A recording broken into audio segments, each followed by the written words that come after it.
স্বামী বহু বছর প্রবাসে থাকলে স্ত্রীর পরকীয়া কি জায়েজ?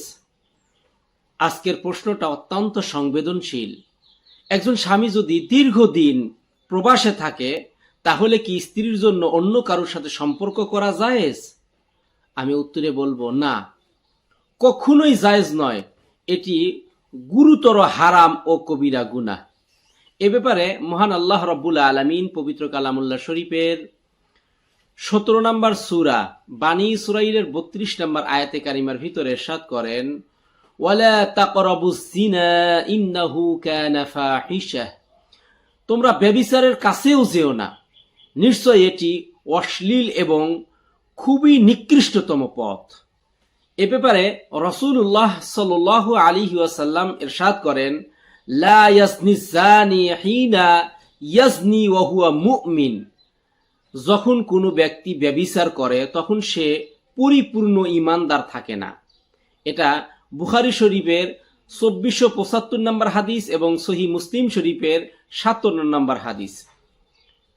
আমি বাস্তবতা ও ভারসাম্যপূর্ণ যেই কথাটা আপনাদেরকে বলতে চাই, হ্যাঁ, স্বামী যদি দূরে থাকে তাহলে খুবই কষ্ট হয়, একাকিত্ব আসে, মানসিক চাপ বাড়ে, কিন্তু ইসলাম কখনো হারাম দিয়ে সমাধান দেয় না। তাহলে সমাধান কোন পথে? অবশ্যই সমাধান আছে। এ ব্যাপারে রাসূলুল্লাহ সাল্লাল্লাহু আলাইহি ওয়াসাল্লাম আমাদেরকে যে ফরমান দিয়েছেন, রাসূলুল্লাহ সাল্লাল্লাহু আলাইহি ওয়াসাল্লাম বলেন, ইয়া মা'শারা শাবাবি মান ইসতাতা'a মিনকুমুল বা'a ফালইয়াতাযাওয়াজ ওয়া মান লাম ইস্তাতি' ফা'আলাইহি বিসিয়াম।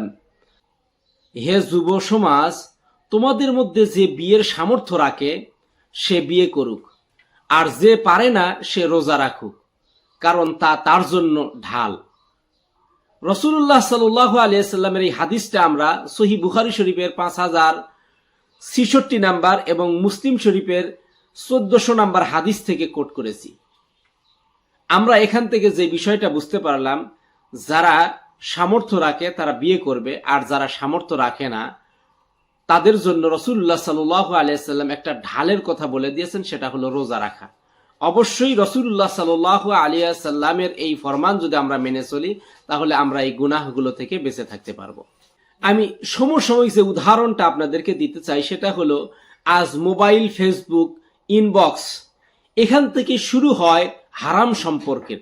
প্রথমে কথা, তারপরে আবেগ, তারপরেই গুনাহ। শিক্ষণীয় যে মূল কথা আপনাদেরকে বলে দিতে চাই, স্বামী দূরে থাকলেও ঈমান কাছে থাকতে হবে। কষ্ট হলেও আল্লাহর কাছে কান্না করতে হবে, হারাম পথে যাওয়া যাবে না।